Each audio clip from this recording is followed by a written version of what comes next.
আজকে একটা বিশেষ সুবিধা নিয়ে আসছি। তাই? হ্যাঁ, সেটা হচ্ছে আমাদের এখানে বিশেষ অফার চলতেছে। সেটা হলো কেউ যদি 8টা শেয়ার ক্রয় করে তাহলে আমরা একটা শেয়ার ফ্রি দিচ্ছি। একটা কিনলে নাকি 8টা কিনলে? 8টা কিনলে একটা ফ্রি। আচ্ছা, 8টা কিনলে একটা ফ্রি। হাতে গুনে গুনে দেখান একটু। জি, 1 2 3 4 5 6 7 8। 8টা কিনলে হাতের আর একটা ফ্রি। একটা ফ্রি, 9টা হয়ে যাবে। হ্যাঁ, ওকে। আচ্ছা, এই অফারটা কেন দিছি সেটা আমি বলি। এই জমি কিনলে জমি ফ্রি, এই জিনিসটা তো আমি প্রথম দেখি। জি। আচ্ছা, এই অফারটা কেন দিছি আমি বলি। যেমন ধরেন একজন মানুষের পকেটে অনেক টাকা আছে, সে ব্যাংকে টাকা রেখে দিছে কয়েকশো কোটি টাকা। হ্যাঁ, তার ব্যাংক দেউলিয়া হয়ে গেলে সে পাবে 1 লাখ টাকা। হ্যাঁ, তা তো অবশ্যই। আর আমার এখানে সে যদি জমি কিনে, আজকে কিনলে আজকে থেকে টাকা বাড়তে থাকবে, কোনদিন কমবে না। আচ্ছা, এই যে এখানে যদি বন্যা হয়, মনে করেন ভূমিকম্প যদি হয়ে যায়, তাও তার জায়গা থাকবে, জায়গা থাকবে। সে দলিল নিয়ে দাঁড়িয়ে বলবে এই আমার জায়গা। তার কিন্তু দাম কমবে না, কখনোই দাম কমবে। দেখেন, ডলারের দাম কমলে টাকার দাম কমে যায়, ডলারের দাম বাড়লে টাকার দাম বেড়ে যায়।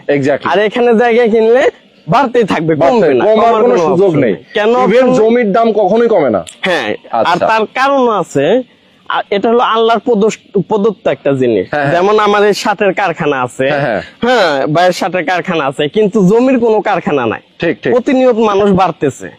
এই জন্য মূলত জমি হচ্ছে খাঁটি, জমির দাম সবসময় বাড়তে থাকে। আচ্ছা, এই যে 8টার অফারটা, ধরেন আমার পকেটে টাকা আছে, আমি 8টা নিয়ে নিলাম, কিন্তু এই ভাইয়ের পকেটে টাকা নাই, সে কি করবে? তাই তো। আচ্ছা, তার অফার হচ্ছে উনি ওনার কলিগ বা আত্মীয় স্বজন আর জনরে নিয়ে আসবে, আমরা তাকে একটা গিফট করে দেব। ও আচ্ছা, তার মানে হচ্ছে উনার টাকা না থাকলে উনি নিতে পারবে। হ্যাঁ, টাকা না থাকলেও কেনা সম্ভব।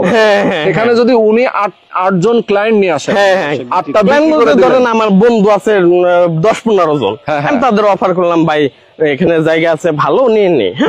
আর এখানে নিয়ম হচ্ছে আপনি টাকা দেওয়ার সাথে সাথে আপনি জমি রেস্ট হয়ে যাচ্ছে সাথে। হ্যাঁ, আপনার টাকার নিশ্চয়তা হচ্ছে আপনি বায়না করেন, বায়না করার পরে আমরা, বায়নার নিয়ম হচ্ছে বাংলাদেশে 3 ভাগের 1 ভাগ, কিন্তু আমরা 3 ভাগের 1 ভাগ নিচ্ছি না, আমরা তৎসামান্য কিছু বায়না নিচ্ছি।